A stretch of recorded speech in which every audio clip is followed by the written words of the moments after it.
I'm honored to officiate at the marriage of you, Diane and Elwin. How cool it is that you've chosen this wild, historic spot. And I'll talk louder when the cars go by. The site of Runaway Pond is the site of your wedding. What a beautiful spot to choose, surrounded by hills and trees in the bed of a pond that was here until just a little 200 years ago. The history of the place makes it a very fitting place to start a marriage. In fact, the story of Runaway Pond is filled with tips for a newlywed couple. Though this is the first wedding that we've ever known to be held here, it is not the first celebration. In 1810, about 60 men and boys gathered here on June Training Day, a holiday some of the early settlers had brought with them from New Hampshire. They hatched a plan to use some of the water from this pond to power a grist mill and a sawmill just north of here. The Barton River was just a little trickle after a very dry summer the year before. If they dug a trench and allowed just a little of the 2 billion gallons of water in Long Pond to flow north, all would be well.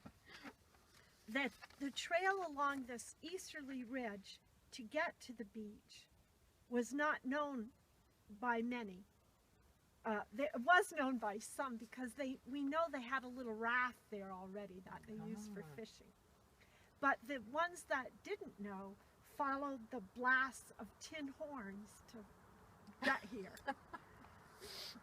Tip number 1, when obstacles are presented, be resourceful. Consider all your options and be creative.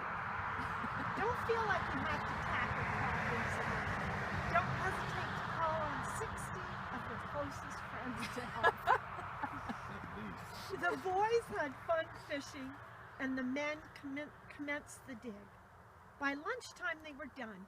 They had dug the channel to Mud Pond, which is now Clark Pond, and it's that body of water not far north. Leaving just a short piece between the north end of the lake and the beginning of their trench intact, to be dug after kicking back and enjoying their lunch. And we know that so many people came because they did offer them free whiskey. But the women said, no, that wasn't all. We also set a lot of cakes, and so it wasn't like a wild party. Number 2, even when tasks surround you, stop and take time to appreciate each other and the fellowship of family and friends. Don't forget to eat, drink, and be merry. After lunch, it was back to work. The trench was completed, the water started flowing, the job was done. The men cheered and congratulated each other. One man hopped on a tree trunk that was flowing along with the new stream for a fun ride. Tip number 3, celebrate life and your achievements, but never lose sight of the child within you. I don't think you will. I don't think so. I know he won't. But within minutes, things started going south, though in this case it was north. The little stream of water disappeared, but then started gushing out further below, but not trickling. The soil beneath the hard pan they had worked so hard with their picks and shovels to dig turned out to be quicksand when the Long Pond waters reached it and the whole bank was giving away.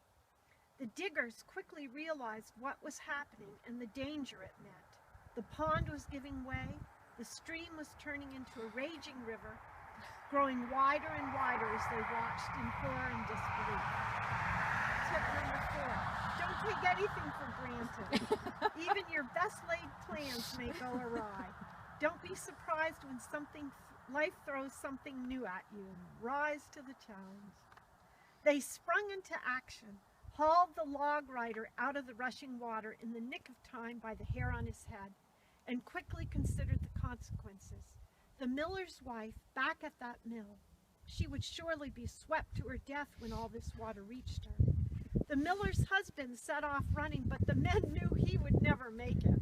They called him back and started hollering for the fastest runner to go. His name was Spencer Chamberlain, though there's a little historical disagreement about who the runner was. And the call went out, "Run, Chamberlain, run." Spencer Chamberlain was a tall, muscular man of 24, known for his strength and speed, which everyone attributed to the fact that he was part Indian. He took off running along the waters toward the mill, 5 miles north. He was able to get ahead of the rush when the trees that the waters uprooted got tangled up and created dams between the banks of the valleys, and it took a while for the force of the water to break through, or when it spread out in the flat places. In his mad rush, he lost his coat and hat.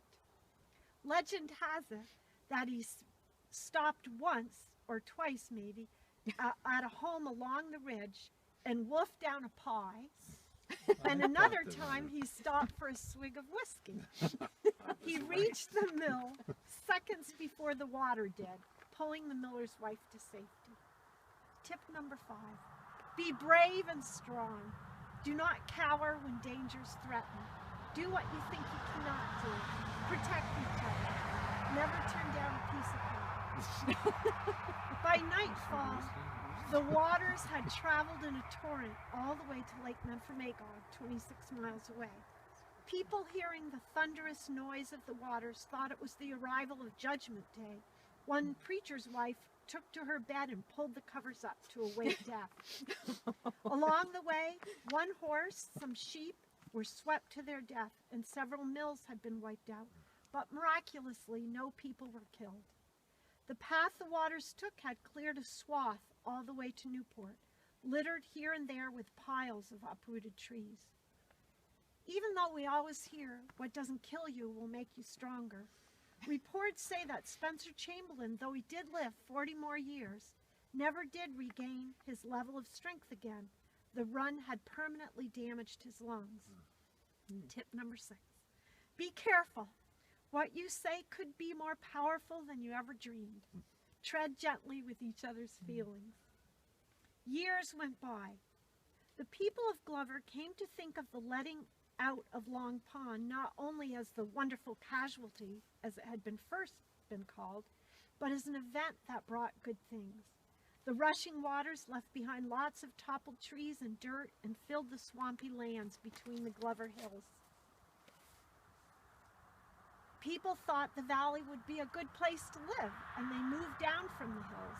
14 years later, Glover Village had sprung up. Tip number 7, I'm almost done. Look for the silver lining. Grow from all the challenges you meet and the rocky places you will travel.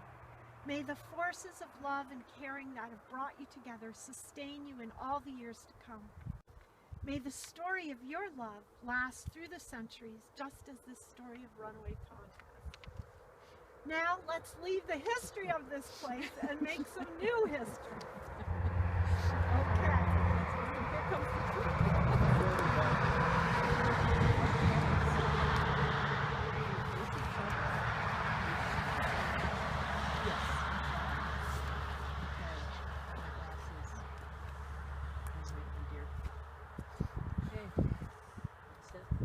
Should we rehearse this now? No. Okay. Today, in this special place, where the landscape and waterways were long ago forever changed by man, let us pledge to forever change our lives together. Let us this day be the beginning of our new world. It makes sense to us that a piece of paper declaring a union is not the power of our binding tie. That power lies in our bodies, our hearts, our minds, our souls. Our definition of love will be the perfection of differences, and we will perfect our differences over and over and over again. One more over. Through the rest of our lives together. We will never intentionally hurt each other, and we will be sad when we unintentionally do so. We will guard our permanence and protect our union, our freedoms, our strengths, and our vulnerabilities. We will take care of each other. We are afflicted with love. And Today we vow to cure this by living in the words of the poet, the only remedy for love is to love more. And we will laugh. We will have rhythm and music, lots of music.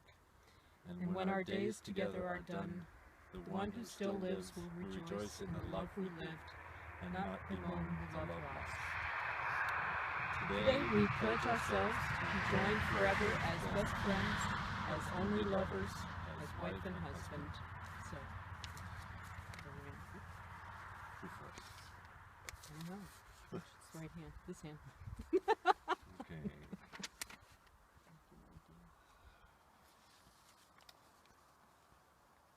They fit. Yay. So, And I just had to say the one sentence. Jeez. By the power vested in me by the state of Vermont, I pronounce you man and wife, husband and wife. we pre-kissed. We pre-kissed.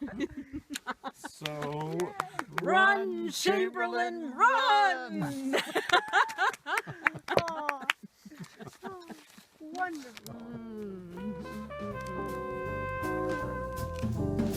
Fly me to the moon, let me play among the stars. Let me see what spring is like on Jupiter and Mars. In other words, hold my hand. In other words, darling, kiss me. Fill my heart with song, let me sing forevermore. You're all I long for, all I worship and adore. In other words, please be true. In other words, I love you.